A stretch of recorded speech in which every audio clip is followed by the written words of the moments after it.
Hello, നമുക്കിന്നൊരു കിടിലൻ തക്കാളി കറിയാലോ. എനിക്ക് ഒരുപാട് ഇഷ്ടമായിട്ടുള്ള ഒരു കറിയാട്ടാ. ഇതും ദോശയുണ്ടെങ്കിൽ പൊളിച്ചു മക്കളെ.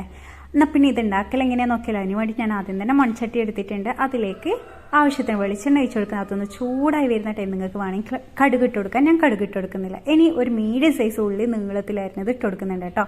ഇനി അതൊന്ന് വാടി കിട്ടാൻ വേണ്ടിയിട്ട് ആവശ്യത്തിന് ഉപ്പും കൂടി ഇട്ട് കൊടുക്കുന്നുണ്ട്. പിന്നെ ഇതിലേക്ക് പച്ചമുളക് ഇട്ട് കൊടുക്കുന്നുണ്ട്. അതൊന്ന് മിക്സ് ആക്കി കഴിഞ്ഞതിന് ശേഷം 3 തക്കാളിയും കൂടി ഇട്ട് കൊടുക്കുന്നുണ്ട് കേട്ടോ. ഒരു 3 വലിയ തക്കാളി തന്നെ കേട്ടോ ഞാൻ ഇട്ട് കൊടുക്കുന്നത്. അതും ഇട്ടെടുത്തൊന്ന് മിക്സ് ചെയ്തതിന് ശേഷം ഇതിന് ലോ ഫ്ലെയിമിൽ വെച്ച് നമുക്കിതൊന്ന് വേവിച്ചെടുക്കാം.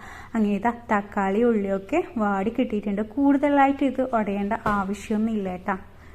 അങ്ങനെ ഇതൊന്ന് നല്ലപോലെ ഒന്ന് മിക്സ് ചെയ്യുക. ഇനി ഇതിലേക്ക് പൊടികൾ ഇട്ട് കൊടുക്കുക. ഞാനിവിടെ 1 ടീസ്പൂൺ കാശ്മീരി മുളക് പൊടിയും 1/2 ടീസ്പൂൺ മഞ്ഞൾപ്പൊടി ഇട്ട് കൊടുത്ത് അതൊന്ന് നല്ലപോലെ ഒന്ന് മിക്സ് ചെയ്ത് കൊടുക്കുന്നുണ്ട്. ഇനി ഇതിലേക്ക് കുറച്ച് വെള്ളം ഒഴിച്ച് കറിവേപ്പില ഇട്ടാൽ നമ്മൾ തക്കാളി കറി റെഡി. എന്തായാലും ഒന്ന് ട്രൈ ചെയ്ത് നോക്കുക കേട്ടോ.